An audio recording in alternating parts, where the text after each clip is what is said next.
តបងប្អូននេះអញ្ញាតនឹងគ្រប់ជំរាបសួរពុកម៉ែបងប្អូនដែលចូលចិត្តនឹងស្រឡាញ់វិស័យបាក់សីកាឡាទាំងអស់បងប្អូនស្វាគមន៍មកកាន់ Channel ក្រុមបាក់សីហើយថ្ងៃនេះក៏បានបង្ហាញកីឡាករទើបតែងើបពីជំងឺបងប្អូនងើបពីជំងឺមិនដែលបានជុលមិនដែលបានលេងមិនដែលបានឡាំកីឡាករថ្មីតែរួមជំរុះឲ្យបងប្អូនឥឡូវពងឃើញដោះមួយវិញហ៎ជំរុះមួយអីមន់ថ្មីប្រភេទស៊ីវជំផនវៀតណាមគីឡូ33 34នេះបើវាជាជំងឺស្រួលបួលវិញឡើងទៀតបងប្អូនវាស្អាតហ៎មន់ថ្មីមួយផ្លែបងប្អូនដោយសារមន់ថ្មីតែវាចាស់ដោយសារតែវាមានរបួសបងប្អូន4ខែតម្រាំជាបងប្អូនវាព្រួតទឹកហ៎បងប្អូនព្រួតទឹក4ខែតម្រាំជាឥឡូវបានជាហើយធ្លាក់រួមមួយតែម្ដងបងប្អូនតែអត់អីបងប្អូនរួមប៉ុណ្ណឹងអាចយកទៅជុលបានយកទៅលេងបាន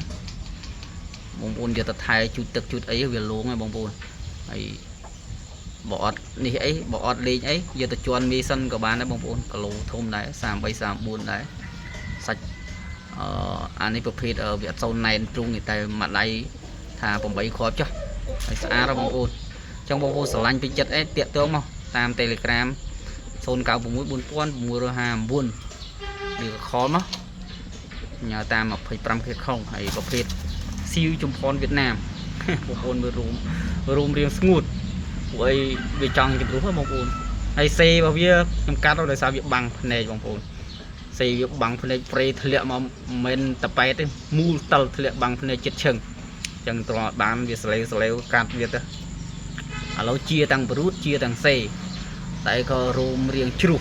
អញ្ចឹងបងប្អូនស្រឡាញ់ពេញចិត្តតាក់ទងមកតាមលេខទូរស័ព្ទរបស់ខ្ញុំ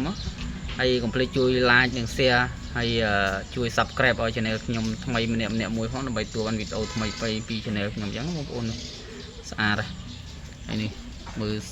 ជើងដៃអីជាបងប្អូនតែរៀងនៅស្នាមយើងវះកាត់បងប្អូនពរូតទឹកស៊ីអក្រក់បងប្អូនចិញ្ចឹមមាន់ដែលធ្លាប់កើតពរូតទឹកបងប្អូនដឹងហើយបើអត់បងប្អូនអត់ដែលចិញ្ចឹមមាន់អត់កើតពរូតទឹកអត់ដឹងពរូតទឹកគឺកាចមិនដូចពរូតគោកទេបងប្អូនពរូតគោកយើងអាចវះតែម្ដងជីបើពរូតទឹកតែមើលអត់ស្រួលស៊ី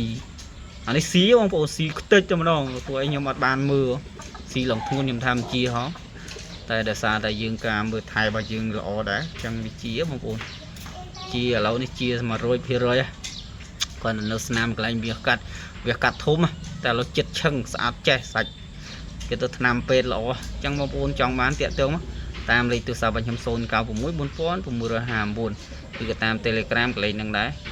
អានេះចែកឲ្យបងប្អូន250000សេវាជួយចេញធំភ្នំពេញឲ្យអញ្ចឹងវីដេអូមានប៉ុណ្ណឹងបងប្អូនសូមអរគុណ